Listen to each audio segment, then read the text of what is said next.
야당이 절대 다수를 차지하게 된 제22대 국회가 개원했습니다. 원내 일당인 더불어민주당의 정책 방향은 무엇인지 살펴보겠습니다.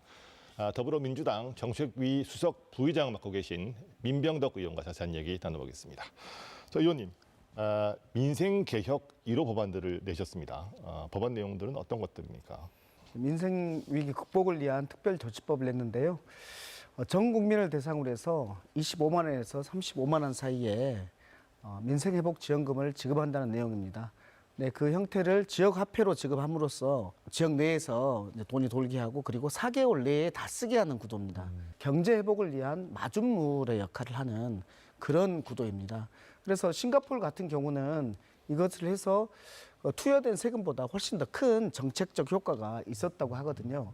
해병대원 특검법, 이게 이제 21대 국회 때는 처리가 되지 못했습니다. 자, 22대 국회에서는 어떻게 될 것으로 보십니까? 네, 최해병 특검법은 조금 내용이 변경됐는데요. 수사 대상을 호주 대사 임명 과정과 관련된 그런 부분들까지 더 수사 대상을 넓혔다는 말씀을 드리고요.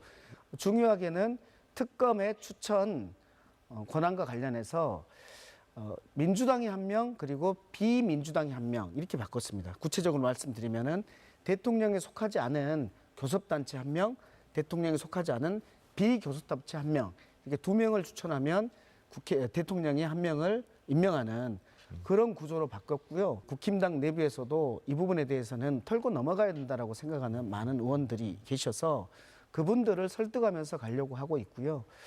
또 개인적으로는 국정조사도 같이 동시에 추진해야 된다고 봅니다. 민 의원께서는 그 입법 이어달리기를 전명하고 계십니다. 이게 아마 그 지난 회기에 처리하지 못한 법안을 다시 발의한다 이런 취지로 제가 읽히거든요. 네네네. 입법 이어달리기를 이렇게 천명하신 이유 그리고 다른 의원들은 어떤 반응인지 궁금합니다. 낙선한 분들이 정말 땀과 눈물을 거쳐서 만들어 놓은 소중한 법안들이 있습니다. 그래서 제가 그 장을 마련해 드린 겁니다.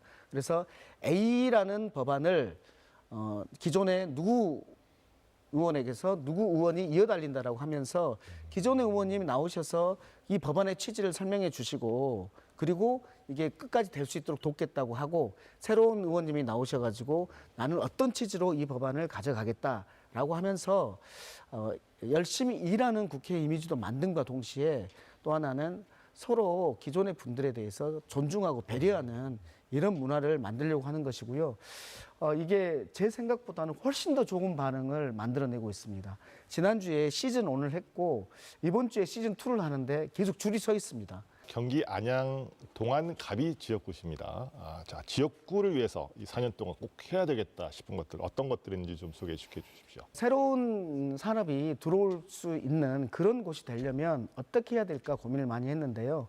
최첨단 도시 안양을 만들어 보고 싶은 것이 제 뜻이고 그러려면 실리콘밸리와 같은 최첨단 도시는 미국의 스탠포드 공대 바로 옆에 있어서 가능했던 곳입니다. 대한민국에서 그런 입지가 있는 곳은 안양이 될 수 있습니다. 우너미 고개만 건너가면 관악산 너머에 서울대가 있습니다. 거기에 그 전철을 하나로 연결만 하면 한 코스인 서울대 공대가 한 코스인 안양이 되는 거고 그래서 서울대의 안양 연장이다. 그래서 저는 이런 부분들이 제대로 되게 하기 위해서는 이제 정권을 우리가 찾아오는 것이 매우 중요하다고 생각하고 그러기 위해서 제가 경기도당위원장에 출마를 해서 경기도가 정권 교체에 정말 선봉이 되는 그런 지역을 만들어 보고 싶습니다. 네, 뉴스인 오늘은 더불어민주당 민병덕 의원과 함께했습니다. 의원님 오늘 말씀 고맙습니다. 네, 감사합니다.